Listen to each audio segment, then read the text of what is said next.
Hello' অসমবাসী ৰাইজ, আপোনালোক সকলোকে চাহিদিন ইনফো ইউটিউব চেনেলৰ অন্য এটা ভিডিঅ'ৰ মাজলৈ স্বাগতম জনাইছোঁ। তো ৰাইজ, আপোনালোকে 15 ছেপ্টেম্বৰ সন্ধিয়াৰ পৰা বিশেষকৈ মধ্য অসমৰ হোজাই আৰু নগাঁও জিলাত ছ'চিয়েল মিডিয়া হওক বা সাধাৰণ জনসাধাৰণৰ মাজত হুলস্থুলীয়া বা এটা আতংকময় পৰিস্থিতিৰ সৃষ্টি হোৱা দেখিবলৈ পাইছে। আৰু যিটো পৰিস্থিতিৰ সৃষ্টি হৈছে সেই পৰিস্থিতিটো একচুৱেলি SIRৰ ওপৰত ভিত্তি কৰি।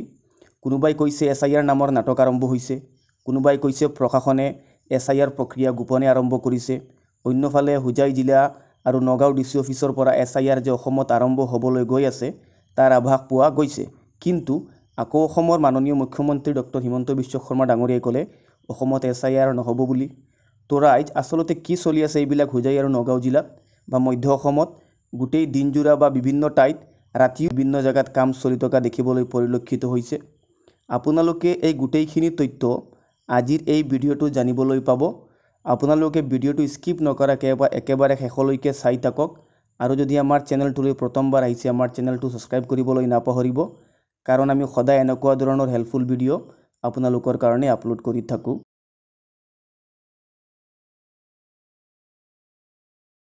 তো ৰাইজ, যোৱা দুদিন ধৰি আপোনালোকে বিভিন্ন ধৰণৰ গণ্যমান্য ব্যক্তিসকলৰ বিভিন্ন ধৰণৰ প্ৰতিক্ৰিয়া ছ'চিয়েল মিডিয়াত দেখিবলৈ পাইছে। আজি মই আমাৰ হোজাই জিলাৰ DC ছাৰৰ এটা ইণ্টাৰভিউ দেখা পালোঁ আৰু ময়ো অলপ এই বিষয়টোৰ বিষয়ে অনুসন্ধান কৰিলোঁ। যিহেতু আমাৰ হোজাইৰ ফালে প্ৰক্ৰিয়াটো চলি আছে, মই বিষয়টো অলপ অনুসন্ধান কৰিলোঁ আৰু সেয়েহে অলপ সময় আমাৰ ফালে অহা আমাৰ BLA জনৰ লগত বহিলোঁ, গোটেইখিনি বস্তু দেখিলোঁ।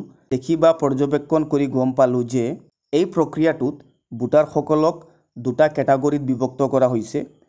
A আৰু B এই দুই ধৰণৰ ভোটাৰৰ ফ্ৰী এক্টিভিটি প্ৰক্ৰিয়াটো সম্পূৰ্ণ কৰাৰ কাৰণে। আৰু এই প্ৰক্ৰিয়াটো হোজাই জিলাত 16 ছেপ্টেম্বৰ আৰু 17 ছেপ্টেম্বৰৰ ভিতৰতে শেষ কৰিব লগা হৈ আছে। BLA সকলক নিৰ্বাচনী আয়োগৰ ফালৰ পৰা তেখেতসকলক কৰিবলৈ কোৱা হৈছে বুলি তেখেতসকলে আমাক জনাইছে।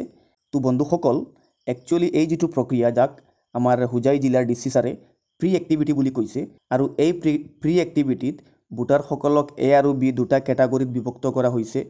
আৰু তেখেতসকলৰ এই যিটো প্ৰি এক্টিভিটি এইটো দুদিনৰ ভিতৰত অৰ্থাৎ 16 আৰু 17 ছেপ্টেম্বৰৰ ভিতৰত শেষ কৰিব লাগে বুলি তেখেতসকলক বা অসমৰ নিৰ্বাচন আয়োগে তেখেতসকলক এইটো দুটা দিন ধাৰ্য কৰি দিছে। এতিয়া কথাটো হ'ল, কেটাগৰী Aত কোন থাকিব আৰু কেটাগৰী Bত কোন থাকিব এই প্ৰি এক্টিভিটি প্ৰক্ৰিয়াটোত। কেটাগৰী Aত থাকিব যিসকল ভোটাৰৰ 2005 চনৰ ভোটাৰ তালিকাত যিকোনো সমষ্টিত নাম আছে আৰু 2025ৰ ভোটাৰ তালিকাতো তেখেতসকলৰ নাম আছে, তেওঁলোক A কেটাগৰীত পৰিব। তেওঁলোকে যিকোনো এখন ডকুমেণ্টছ দেখুৱালেও হ'ব BLA গৰাকীক যেতিয়া আহিব পৰীক্ষণ কৰিবলৈ। কেটাগৰী Bত যিসকল পৰিব সেইসকল হ'ল যিসকল ভোটাৰৰ জন্ম 1987 চনৰ জুলাই মাহত জন্ম হৈছিল বা ইয়াৰ আগত জন্ম হৈছিল, তেওঁলোকৰ নাম 2005 চনৰ ভোটাৰ তালিকাত নাই, কিন্তু আকৌ 2025 চনৰ ভোটাৰ তালিকাত তেখেতসকলৰ নাম আছে, তেওঁলোকক কেটাগৰীত ৰখা হৈছে এই প্ৰক্ৰিয়াটোত। গতিকে A কেটাগৰীত ভোটাৰে নিজৰ যিকোনো পৰিচয় পত্ৰ দেখুৱালেই হ'ব, কিন্তু B কেটাগৰীৰ ভোটাৰে তেওঁলোকৰ দেউতাকৰ 2005 চনৰ ভোটাৰ তালিকাত নাম থকা দেখুৱালে হ'ব, লগতে দেউতাকৰ লগত লিংক থকা এখন ডকুমেণ্টছ দেখুৱালে হৈ যাব। তো এইখিনি প্ৰক্ৰিয়া বন্ধুসকল এতিয়া চলি আছে প্ৰি এক্টিভিটিত। ইয়াত আৰু বাকী কোনো ধৰণৰ জটিল কোনো প্ৰক্ৰিয়া চলি থকা নাই। আপোনালোকৰ যদি নামটো 2005 চনৰ আৰু 2025 চনৰ ভোটাৰ লিষ্টত আছে, তো আপোনালোকে যিকোনো এখন ডকুমেণ্টছ দেখুৱাই দিলে হৈ গ'ল।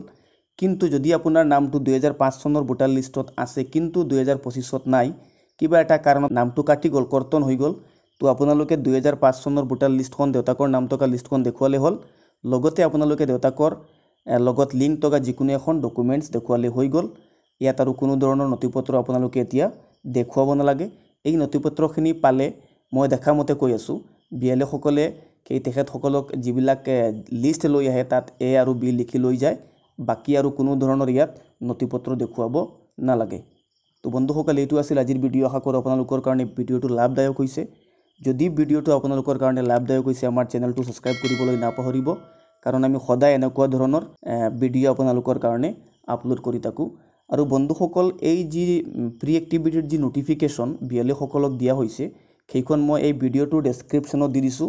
আপোনালোকে এবাৰ গৈ ভালকৈ পঢ়ি চাই চিতি আৰু ভালকৈ ইয়াৰ বিষয়ে জানিব পাৰে। ধন্যবাদ।